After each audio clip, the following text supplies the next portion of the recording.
Welcome to the Elevate Hair Show. I'm your host, Tatum Neill. We've got a great episode for you tonight. Our good friend Keya Neal will be joining us. You might know her from Texture versus Race or from HBO's Not So Pretty. We also have a fresh episode of Double Tap highlighting all the new trends in hair and fashion.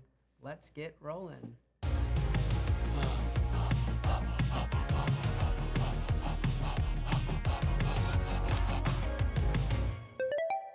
Double Tap, where we take all the best content from Instagram, put it on a TV show, then we put it back on Instagram.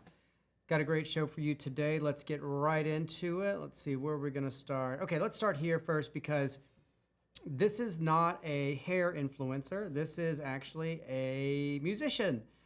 This is Nelia. Let's go check out her page. Nelia Official. She's a rapper and she did this cool music video, and I saw her hair and just thought this actually needs to be on Double Tap.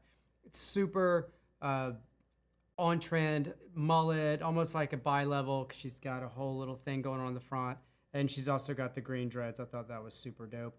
Got the DM with her a little bit. Super cool individual. Double Tap. All right, next up, let's see, where should we go? Let's stay in this rock and roll musician world. This is, we haven't posted this one yet. This is Ho Ho Holly, and she is a punk rock girl. Clearly, I think she plays bass in her band. And what we're seeing right now, and we've talked about this on the show before, is Liberty Spikes, this classic punk rock hairdo. We're seeing it again and again, editorial-wise, in magazines, on photo shoots, but we're also seeing it in this like punk world, in that community, and we're also seeing it in cosplay a lot. So this is a trending hairstyle. It's obviously avant-garde. This isn't your mom's hairstyle, but for Elevate Hair, I think it's perfect. So let's go ahead. We almost forgot. Let's get that a double tap. Boom.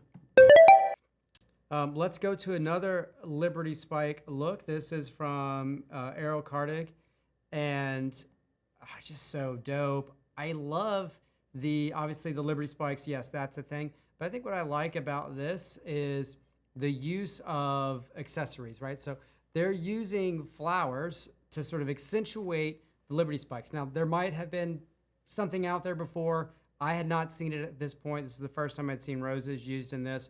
And I love that the roses actually kind of fit the coloration of the hair color. I don't know if that's coincidental or not, but it's definitely beautiful. Let's go ahead and give them a double tap. Boom.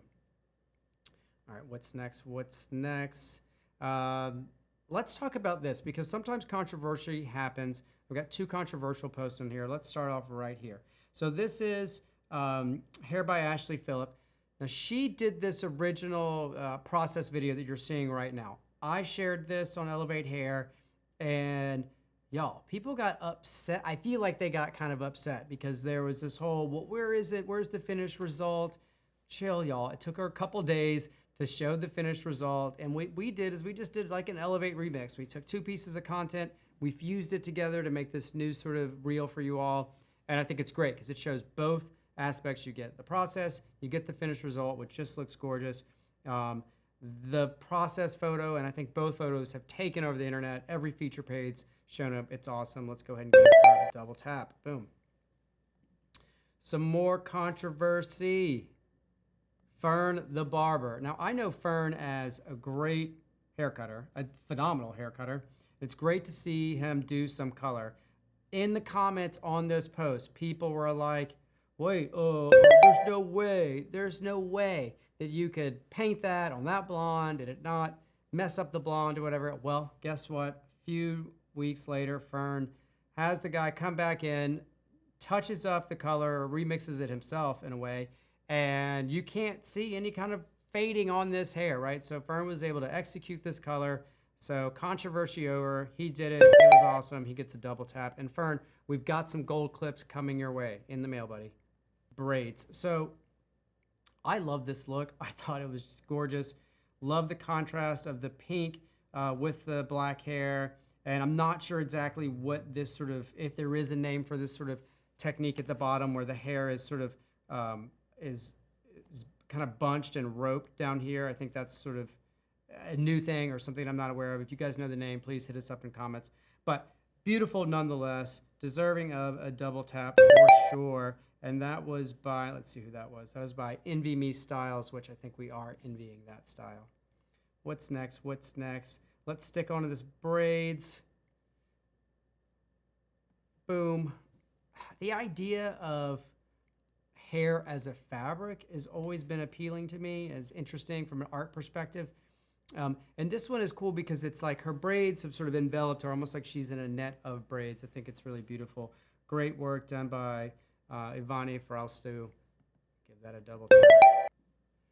Let's see what else we got here. Okay, I don't know if everyone who paints smiley faces is on some sort of psychedelic, or why we're seeing so much of this trend. I think there's a fashion brand that uses this sort of like squiggly smiley face. This is by Marteo Stinson.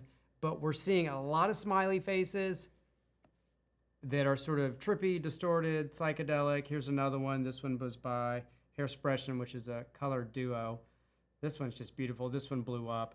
I think it's super dope. Clean, very clean. You get a double tap. Let's see, did we run out of hair? I think this is our last one. Beads in hair. This is a trend that isn't going away. It's just beautiful. And I think what I like about it is it's somewhat of a throwback to childhood when moms would put beads in your hair, and we're seeing it come alive again in fashion.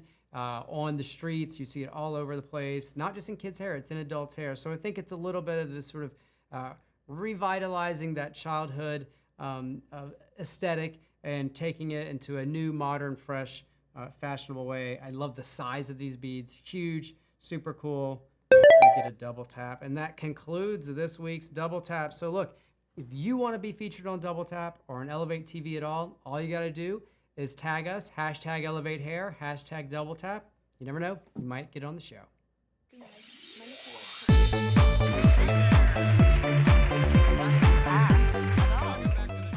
Friend of the show, friend of mine, Miss Keya Neill. Hey, Tatum. Hi, everyone. How are you? Been a long time, friend. It's been a long time. We had to redo the studio. Hopefully you like it. I know that you just got back from vacation. Thank you so much for joining us. Absolutely. I'm still rocking vacation Vicky hair, so y'all excuse her. Vicky's looking all right. Don't worry about it. Tatum, I love the set. I love the fact that I'm trying to look at you, but I really need to look this way to look like I'm looking at you. So this is going to take a little bit. We haven't really navigated that. Yeah, I think just look at the green dot and then we'll figure it out. And then I'll look at you and through movie magic. Absolutely. See, I love this. Ladies and gentlemen, you might recognize Keya from HBO Max's Not So Pretty. I want to talk about that because I'm sure some people immediately recognize you. How did you get involved with that show? You know, that kind of fell into my lap because a young lady that was also in the movie referred me, and she said, I really think you all should talk to Keya. She's really, an advocate for the natural hair movement. She's very knowledgeable. And so they reached out to me and they said, hey, we got your name from Steph Mero, and we want to give you, an opportunity to be in this documentary. Can you share with us? And so I spoke to them about it. And at first, I don't think it really fit into their agenda for the documentary. But they loved what I was speaking about and what I was bringing to the table so much that they said they had coined me. Everybody, this is funny, everybody in the documentary gets coined like a certain name, like influencer, such and such, expert in this. And then I was wise woman. So they were like, oh God, we got to keep the wise woman going. And I'm like, okay, I'll be wise woman. Okay. So yeah, I just really brought a lot of solid information. Say again? I think that's apt. I think that works for you. Sure. Yeah. It works for me. So I was really excited to pour into that documentary and share what the natural hair movement was like, some history of Black people and their hair. And I got to just really push the movement and share what, my movement and message is about through the texture versus race movement. So it was really enlightening. It was a great opportunity. Yeah, I think it's great. It really gives the broader audience an understanding of textured hair. And we've been the past few years really diving into this topic. Obviously, I've been as vocal and active politically as I could be in my community, and I encourage everyone else to as well. But what has it been like for you to sort of be in this moment where if we were having this conversation 5 years ago, it would be a different conversation, right? So what is it like to be present in this moment and see how far along texture hair has come, and obviously where else it needs to go? Great question, Tatum. Someone asked me that the other day. They were like, "Are you happy?" And I was like, I don't know if happy is the word.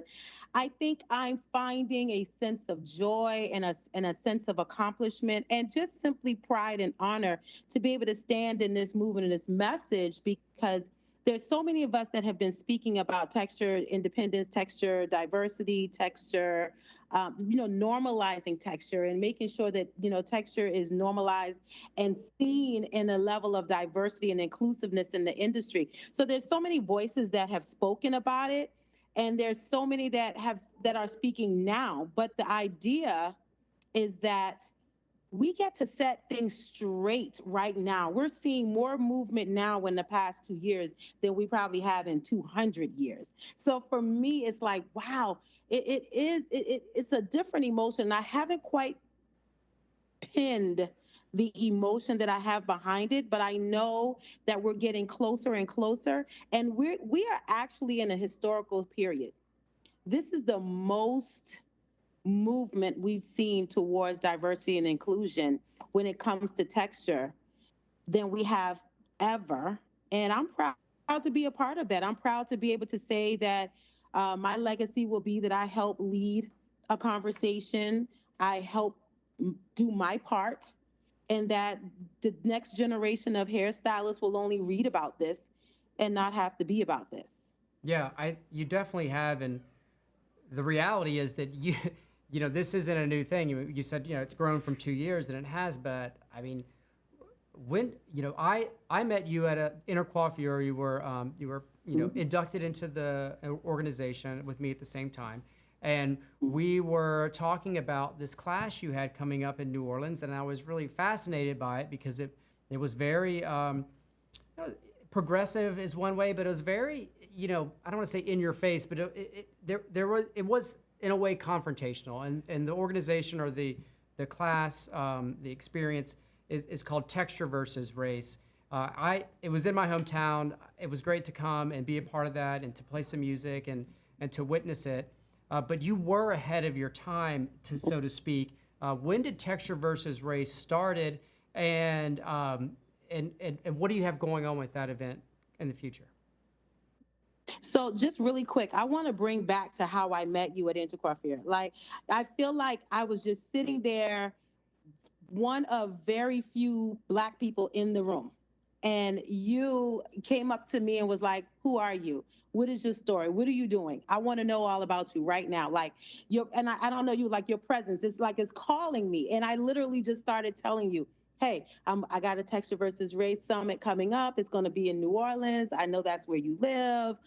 We're going to, have texture diversity. We're going to be a hub of education to teach people that hair is a fabric, not a race." And I like gave you my whole 2-minute elevator speech, and you were like, "There, give me a Yeah. call. Let me give you my number." And I was like, "What?" And you literally were there. And thank you for that. I just wanted to point out, thank you for that, because that was such a quick and decisive moment for Texture versus Race. And we did do our inaugural summit, but Texture versus Race started in 2018 at the American Board of Certified Hair Colorists. That's when we launched, when it was a class. It was actually a curriculum around learning color on textured hair, but it was really focused on the social aspect of why we were so segregated in the industry. How did we allow the industry to remain so segregated, and how do we attack discrimination at the desk and behind the chair? And so that in itself, the class sparked more conversations, sparked a Facebook group where we were the hub of all of the resources. Like, we were there talking and bringing all the information to light. And then it sparked the summit. The summit came the very next year and so that's how I met you. And now we are on our fourth. This will be our third live, and we had one digital during the pandemic, but we have one coming up November 27th through 29th. It is a live 3-day transformative event, hands in, hands on, demo, conversation, DEI, guest artists. It's all the things that we need to be a part of this movement and be very progressive still yet, and not just talking about how to normalize texture and how to have texture equality, but really putting the action into it and changing our lives and changing the lives of people that are standing behind the chair. I think it's a great, conceptually, I think it's great. It's obviously topical. Uh, for me, I loved being in that room, that early room, and seeing, the thoughts that people had, the emotion. It was beautiful. It's really evolved too. I think people have evolved a good bit since that moment in 2018, hopefully. Obviously, I think a lot of people have. You also have a digital platform. I know it created some content for that. So this is really expanding. Where do you see texture versus race in the next 5 years? Oh, Tatum, if I tell you that, I got to kill you. No. We are on TV. So, I don't need any proprietary, any big picture emotionally, No, what's your goal? you know what? You know what? Well, I will say this, and I hate to tell people my story because then they'll write my book. But I will share this. I believe one of the only spaces that we have not penetrated to see the most level of inclusiveness is the hair shows. Yes. Yeah. The trade shows. They have not evolved yet. We're still that's a black show, that's a white show. Yeah. The brands are still yet segregated. The stylists are still yet segregated in that. So without saying, I'm gonna say without saying, tell me you're gonna do a hair show or not gonna do a hair show without telling me you might or might not do a hair show. All right. I think that's a logical spot for it to go. And I think hair shows would be smart to be more inclusive because I think they need to grow, honestly. I mean, they're, and hopefully they are. And, so I guess coming to a hair show near you, Keya Neill and Texture versus Race. A hair show near you in a minute. Because, here's the thing, Tatum, they are all doing a great job of doing it. Like everyone is doing what they can, right, to evolve these hair shows and these areas where we must have more community, we must have more diversity and inclusiveness, but it's still very much there's this and then we'll bring that. There's the core and then we have these sort of pieces that we're adding on into the equation without feeling like they're part of the whole pie, if you will. We're still very isolated a little bit. So I would like to see a little more integration in the hair show arena. Well, looking forward to that and would love to help in any way. We will be doing more Elevate Hairs physical shows soon. So hopefully we can get into your area and get you in there. Come on while my hands are still hot, Tatum, because I'm coming from behind the chair. I'm more content and things like that. But while my hands are still warm, get me on the stage. We're going to. So this is my favorite part. My favorite part of the interview. This is where we get to do rapid fire questions. That's why I've got my phone out here. So Here we go. These are going to be together. Just real quick. Here we go. Okay. So right now, what is your favorite or current favorite product obsession? Product obsession. Could be anything. Could be skin. Could whatever. Haircut. Yeah, I'm obsessed with my skincare regimen. Peels. I have gotten into peels. I did a peel and I just can't stop with peels. All right. My gosh. There we go. Peels. She's into it. Next, right now, what are you currently listening to? Like, what are you listening to right now? Honestly, a whole lot of TikTok. all the TikTok stuff. I go through those memes, those different little, and I look up the songs from them, and I've been adding them to a playlist. Quite frankly, I really am obsessed with taking those little 7 seconds and finding the song associated with it. I love that. There's actually a whole channel on XFM, I think, called TikTok Radio. Just so you know, so if you have that, there's a TikTok channel. So I don't know if it's There you go. exact. Yeah, I don't know if it's exactly, but you go. it's probably close. Okay, sorry, I digressed. What are you watching right now? Soft drama. Anything soft drama that's less dramatic than my own life. That would be the soap operas. That would be the housewives. Okay. That, anything soft drama. I love it. I never heard that term before. Always learning. Okay, here we go. We talked a little bit about this, but what is your favorite hair decade? My favorite hair decade would have to be the early 2000s. Early 2000s. Yeah, yeah. Because you know what? I can tell you real quick why. Because that's when the Black community discovered pixie and bedhead. I Okay. remember the day I said, I don't have to curl this hair like row for row and it could just look messy and we could use, yes, favorite. Okay. Bam. Love Killed that. it. I mean, so I'm thinking Halle Berry, Yes. probably.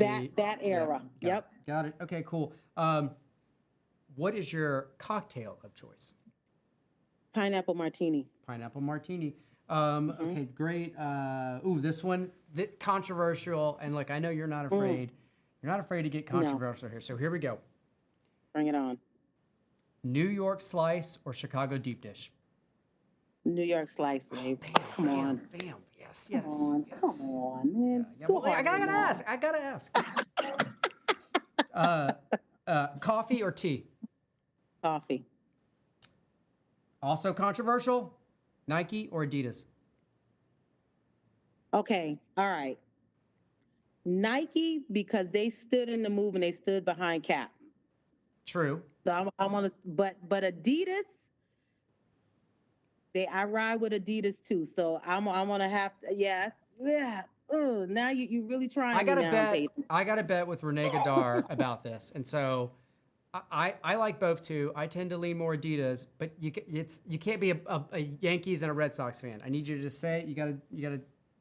Oh, Tatum, you're gonna make me pick. Let me tell you something. Adidas just picked up my son's AAU team, so we're gonna go with Adidas. Fair. No judgments there. Listen, whatever works. I just like to get people in trouble. Okay. Early riser or night owl? Both. For whatever reason, I'm in bed late, but my body will still wake me up early. I hate that. It's like a huge conundrum. Or do you nap? How do you do that? I nap. Okay. There we Yeah. go. Okay. Dogs or cats? Dogs. No cats. Oh my God. No. Okay, that's fine. Last one. Pixie or Bob? Pixie. Done. There we go. We did it. We did the Elevate Hair rapid fire interview. Did great. Thank you for the sound. Where's your DJ I need sound effect? Tex. I need a button. I need a horn button right here.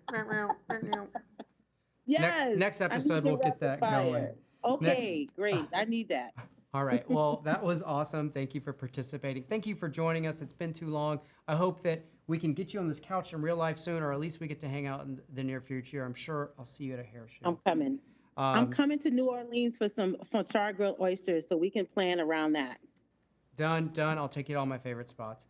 Thank Ladies and you. gentlemen, it's been my pleasure. Miss Keya Neill. Thank you, Tatum. Thank you. Thank you, everybody.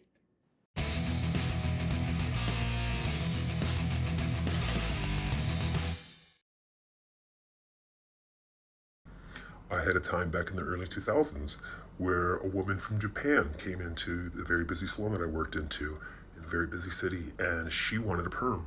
The pictures that she showed me were definitely ironed curls. They were not permed curls. And I kept trying to tell her, these are ironed curls. They are not perm curls. And every time I say they're not perm curls, she just smiles like, perm, perm, perm, perm. So after she just kept saying, smiling, perm, perm, I decided to go ahead and give it a try. And at this time, I was just starting to get comfortable with putting hair up and things of that manner. And so I thought, to make it curls look like the perm that she showed, or look at the curls she showed, made me go through and braid these different. Braid them and then put them around the perm rod. So I did that. I got done. And oh my gosh. The hair was just so like frazzled and not happy. I didn't even know what to do. She smiles and she says, perm. And I put her under a dryer because I was so uncomfortable with her hair. And yeah, she just continued to smile and said perm. And it was the worst perm I have ever given. And I vowed to never give a perm again. And I have not since, ever once given a perm since. And I will never give a perm again because of that experience. Do not perm when you shouldn't. I know perms are cool, but don't do it. Don't do it. Well, that concludes our episode for this week. Thanks so much to Keya Neill for joining us. Thank you for watching. If you're on YouTube now, please like and subscribe to our channel. And if you're watching on our portal, Elevate TV, thank you so much for being a member. We really appreciate it. We'll see you all in the next episode. Peace.